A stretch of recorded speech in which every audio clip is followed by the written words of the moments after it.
E a gente aproveita aí o embalo do Maio Bordeaux, um mês voltado a divulgar ações aí de prevenção da cefaleia, para conversar com o neurologista, Dr. Carlos Henrique, sobre dor de cabeça de um modo geral.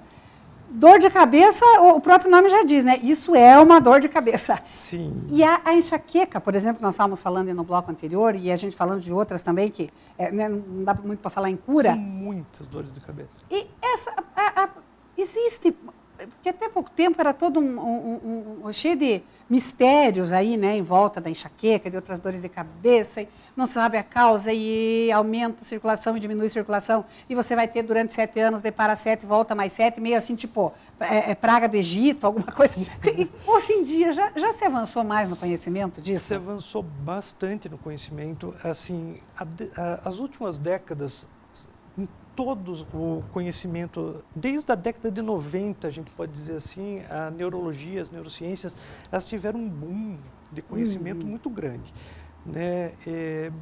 Inclusive no Brasil, né? Assim, a formação do conhecimento científico brasileiro, nas neurociências, ele é muito reconhecido internacionalmente, né? Então isso é muito positivo. Esperamos que o incentivo à ciência no Brasil continue, para que a gente possa continuar fazendo o nosso nome brasileiro continuar assim. E nas áreas das cefaleias e na área do conhecimento de como a cefaleia se forma, isso ficou muito mais fácil para a gente entender, né? Então a gente sabe, inclusive, porque, por exemplo, quando começou a aplicar a toxina botulínica, você falava assim, por que a gente vai injetar botox no rosto e no crânio e isso vai melhorar a enxaqueca? O que tem a ver uma coisa com a outra? Né? Depois a gente começou a injetar toxina botulínica para neuralgia trigeminal e começou a melhorar. Depois a gente começou a injetar toxina botulínica para neuralgia do nervo occipital, que é aqui atrás. E daí a gente viu, não, isso não é porque relaxa o músculo, que nem acontece para diminuir as rugas, ou para distonia, que é a torção, né, que a gente sabe que é uma ação nos músculos, então, ou nos tiques, que a gente também faz, que a gente diminui a ação muscular. Não era no músculo. Então, a gente estava vendo que nisso a gente estava diminuindo a sensibilidade, porque a gente estava agindo em terminações autonômicas, nervosas. Então, com isso, a gente foi entendendo melhor sobre uma série de coisas relacionadas à transmissão da sensibilidade dolorosa para o cérebro, que geraram depois o conhecimento sobre alguns genes e alguns processos inflamatórios que geraram essa nova classe de medicamentos que foi aprovado agora, que está sendo lançado no Brasil e nos Estados Unidos, no mundo, que é essa classe de medicamentos que são os anticorpos monoclonais para enxaqueca. O que são isso? São anticorpos que agem especificamente em alguns receptores desta via, que levam a dor, né, desde a face do crânio até a interpretação cerebral dessa dor. Então, você veja como as coisas andaram. Primeiro se aplicava o Botox sem saber muito como é que ele funcionava, e depois, hoje, a gente vai entendendo tudo até a ponto da gente ter outros medicamentos já sendo lançados nesta mesma via de interpretação da dor, desde da periferia até o cérebro reagindo com mais dor. Né? Então, é muito interessante e tem muito mais coisas que está sendo entendido e muito mais coisas que está sendo... E no que isso reverte ao paciente, né? Um novo remédio. Claro, né? Então, uma nova abordagem, né? Então, assim, nós não sabemos muito ainda desses novos remédios, nós sabemos que eles são bons e que vão nos ajudar, vamos saber mais durante os anos que vamos poder usá-los, mas nós sabemos que assim, depois deles, virão outros e outros e outros, e as pessoas vão sofrendo menos com dor de cabeça. Sim. Né? Então é esse o conhecimento. Então, vendo lá atrás o que tinha de conhecimento sobre como se gera dor na década de 60, 70, e vendo hoje em 2019 que a gente tem, é bastante diferença.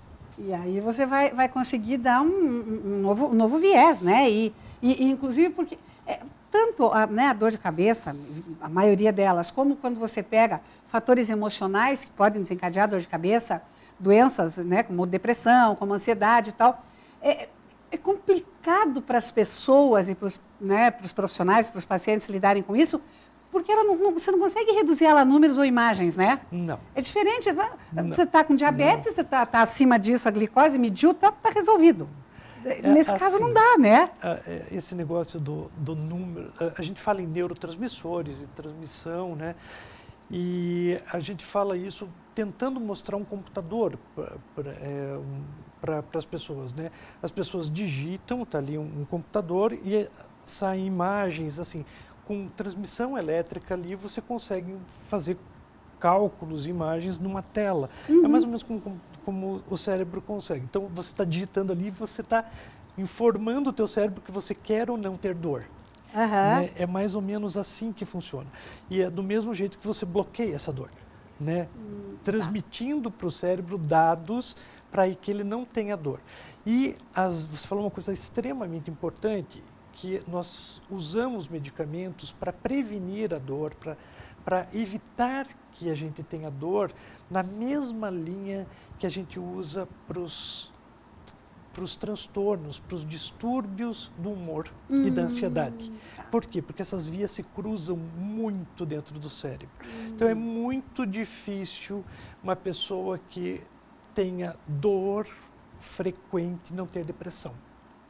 Né? E a depressão retroalimenta a dor. Né? E a angústia, a ansiedade, ela gera o estresse, ela gera crises de dor né, aguda. Né? Então, essas vias elas se intercruzam com muita facilidade. Então, às vezes, as pessoas, quando a gente receita um antidepressivo no tratamento de dor, as pessoas dizem, eu não vou tomar antidepressivo, isso é para depressão. Não, primeiro isso é para tratar dor, porque as vias são as mesmas. E depois não existe dor sem um pouquinho de depressão. Né? Então, é isso, por isso que isso que você falou da parte emocional, né? Da percepção emocional ligada à dor é muito importante. É por isso que a gente tenta tratar tudo meio junto e conversar realmente com as pessoas, do mesmo jeito que a gente conversa. Como é que estão os seus dentes? Como é que está a sua vida? Né? Então, porque tudo está muito ligado. E não é uma questão, por favor me corrija se eu estiver errada, mas pelo que você falou, não é só uma questão comportamental, postural, é uma questão química. É um cruzamento químico, quer dizer, não porque esses dias eu vi no Facebook, muito interessante, eles mostrando a questão que eles chegam, por exemplo, para quem tem depressão, reaja, levante e saia. Aí eles chegam para alguém que está com a perna quebrada, o quê? Levante e saia andando. Então, quer dizer, não é uma questão comportamental, né? A pessoa que está... Você imagina para uma pessoa em alta crise de enxaqueca, com aquela fotofobia que a gente fala, que não pode ver luz, não pode ouvir som, não pode... Osmofobia, que não consegue ter cheiro. Assim, com aquela dor latejante, e você fala para ela, levante e reaja desse quarto escuro. Não tem isso. E, assim, a gente tem que entender que essa pessoa tem um contexto. Se ela está tendo crises frequentes disso, com certeza ela está num contexto de que a vida dela não está muito boa. Se ela tem uma crise ou outra, talvez ela esteja numa vida muito boa. Mas se ela tem hoje, amanhã, depois, com certeza a vida dela não está muito boa. Daí ela escuta das pessoas, por que você tem tanta dor de cabeça? Por que você está tão desanimado? Não, tudo bem, você está notando que a pessoa não está bem. Mas, assim, eu acho que procure um auxílio para a sua vida melhorar e vamos ver no que eu posso te ajudar, é muito mais positivo do que você falar para a pessoa, levante, né? Porque a pessoa não está com muita disposição e está muito doente e ela não consegue levantar. E é isso que as pessoas não percebem, né? Que a pessoa está doente, ela não... Por que será que ainda existe esse preconceito, esse estigma? É cultural, né? Com a questão... É cultural. As pessoas... Isso vem de... Nós somos latinos, né? E a latinidade, assim, vem com toda esta carga da emoção separada da razão. Né? Como se nós pudéssemos dividir, Não, né, o não ser dá. humano. E assim, sempre as doenças da mente foram tratadas muito separadamente pelas pessoas como uma coisa separada das doenças do corpo, né? Sempre, né? Isso até meados do século XIX, né? E do século XIX para cá é que as pessoas têm entendido melhor isso. Mas isso é um processo que vai muito lentamente sendo colocado dentro da cultura de um povo, né? E assim, o nosso povo está tentando entender melhor isso. Mas não é fácil entender que as pessoas que têm doenças do sistema nervoso têm tanta doença quanto uma unha encravada que você não consegue andar. Exatamente. Quer dizer, dói igual, né? Dói igual. E se nós considerarmos aí o caminho que nós estamos fazendo rumo a uma epidemia mundial de depressão, ansiedade, o trabalho da Sociedade Brasileira de Cefaleia e o Maio Bordeaux vai ter que ganhar cada vez mais corpo, né? Ah, sim, né? Porque as pessoas têm que entender, cefaleia é uma das queixas mais frequentes, um dos sintomas mais frequentes que as pessoas têm. Uhum. Mas é um dos sintomas mais negligenciados. Por isso que são importantes essas campanhas e a função da imprensa, a função da mídia em tentar organizar o pensamento da sociedade. Né? É extremamente importante que as pessoas entendam que existem doenças desta forma e elas têm que ser... era assim com outras coisas. Veja a importância monumental do Outubro Rosa, do Novembro Azul. Olha a prevenção do câncer, como é fantástica. Né? Então, assim, essas campanhas, elas ajudam as pessoas a entender o devido local das doenças na sociedade. Elas são importantes. E, pessoal, qual é a tua dica, qual é a hora de você procurar ajuda quando você tem dor de cabeça? Sempre? Sempre. Assim, não precisa se deslocar para procurar um neurologista. Assim, se você